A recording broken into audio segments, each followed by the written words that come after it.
Viewers আজকে আসলাম এমন একটা জায়গা যে জিনিসটা আপনাদের দেখাইমু আপনাদের বিশ্বাস করতে পারতা না। আজকে আপনাদের ওলা জিনিস দেখাইমু আপনাদের যদি জীবনজ্যোতি হসপিটাল আইয়া থাকুন তাহলে আপনাদের কইমু জীবনজ্যোতির সিধা সামনে একটা দোকান আছে, যে দোকানও আপনাদের কিচ্ছুর অভাব নাই। আপনাদের আমি ক্যামেরার মাধ্যমে কিতা দেখাইমু দেখাইয়া শেষ করতে পারতাম না, কিন্তু আপনাদের তারপরেও আমি দেখাইমু যে এমন লাগার জিনিস আছে আপনাদের দেখতে পাইতরা অল কমপ্লিট। আপনাদের হসপিটালও মনে করেন যেগুলা জিনিস লাগবো এই জিনিসগুলো আপনাদের এইখানেও পাইবা। বিস্কুট থাকি লইয়া একবারে অল কমপ্লিট ফান্নি থাকি লইয়া এরপরে দেখুন ও দেখুন ই সাইডে দিয়ে আছে তেল তেল থাকি লইয়া কমপ্লিট আপনার ও আরো কিতা কিতি আছে দেখলানি এটাও বাচ্চারার ব্যবহার করেন। গতিকে আপনাদের একটাই অনুরোধ রাখবো যে জীবনজ্যোতি হসপিটাল আইলে আপনাদের সিধা সামনের যেখানে আইবা ইকানো দোকানও যদি আইন আপনারা তাহলে অতি কমে পাইবা, অতি হেল্প পাইবা। আর একটা জিনিস কইমু যে আপনাদের যদি এই জায়গার মাধ্যমে কোনো জিনিসও লাগে আসতেন তো এই বাইর লগে যোগাযোগ করবা, যোগাযোগ করলে অনেক হেল্প পাইবা।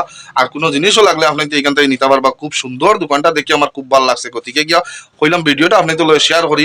এই বাইরে অনেক জানাশোনা আছে অনেক ভাই তো লগে আপনাদের দেখ তাই স্ক্রিনে ক্যামেরার মাধ্যমে আইবার ইচ্ছা অন্য গতিকে তাই আনবার আনবার চাইয়া না। আমি দোকানটা তান দেখাইয়া সম্পূর্ণ দেখো ভাই জানো। আমিও প্রথমে বিশ্বাস করলাম না যে অতটুকু মাল আছে তার ভিতরের রুমও। আমি বর্তমান অবস্থায় আছি তার ভিতরের রুমও, সামনে তো দেখাইলে বিশ্বাস করতে পারতাম না, ভিতরটা আপনি ধরে দেখাইলাম। প্রিয় ভাই জানো ভালো থাকবা সুস্থ থাকবার ভিডিওটা বেশ বেশ করিয়া শেয়ার করিয়ে দিবা যাতে যত ভাই আনতে জীবন যদি তাই এরা ইয়া কিছু আরাম পাইন বালা পাইন। ভিডিওটা বেশ বেশ করিয়া শেয়ার করিয়ে দিবা। প্রিয় ভাই জানো ভালো থাকবা সুস্থ থাকবা। বাই বাই টাটা দাবো নমস্কার।